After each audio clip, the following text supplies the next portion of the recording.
Food banks help people during tough times. Now it's the food banks that are hitting tough times. Looming funding cuts are pushing these nonprofits into crisis mode, threatening to leave the families that rely on them with nowhere to turn. Last year, food banks across the state served more than 6 million people per month. That's according to the California Association of Food Banks. But the program that allocates the funding for those food banks is set to lose 87% of its funding this year.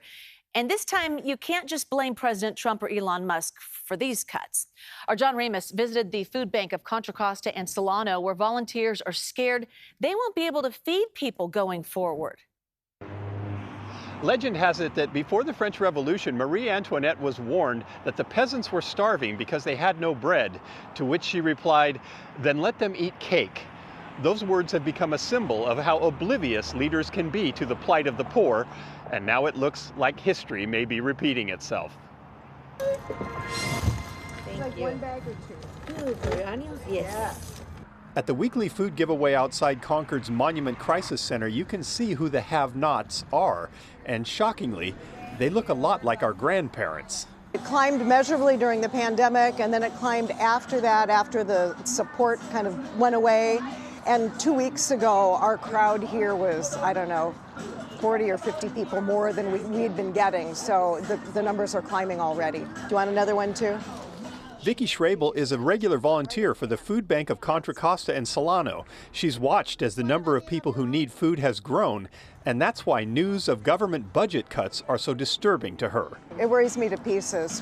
Before this, food insecurity and housing insecurity were our two biggest challenges, and if the funding gets cut off for that, we've got families and individuals and kids and older folks who aren't going to have food to eat.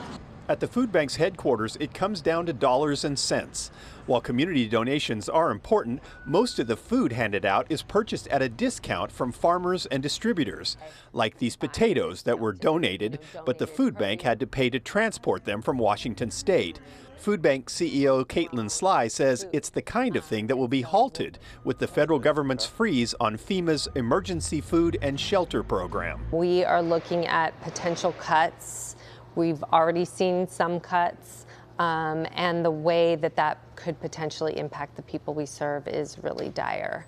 But it's not just the Trump administration. The state of California is also proposing to cut by 87% the amount it spends to feed the needy through the CalFood program. This was state funding that was really increased during the pandemic, and now is going back to pre-pandemic levels, but the need has not gone back to pre-pandemic levels. Much of the relief funds are distributed through United Way Bay Area, and Vice President Laura Escobar says the cuts will have real consequences. So if there'll be more demand, there'll be more people lining up, and there will be hunger.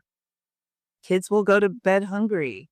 Adults will give their food to their kids, and they will go to bed hungry. It will happen. Back at the crisis center, Vicki says she doesn't believe the government, on any level, is really thinking about how this is affecting people. I'm horrified. If we can't take care of the people in our communities who need food and support, then what are we doing as a society? So, as the desperation of the poor grows, it's not enough just to tell them to eat cake. And for those wealthy enough to think it's not their problem, just remember how things worked out for Marie Antoinette. Just in Contra Costa and Solano counties alone, the food bank distributes enough food to provide more than 2.7 million meals each month. Think about that. And they're encouraging anyone who wants to donate money during these uncertain times to call or visit their website.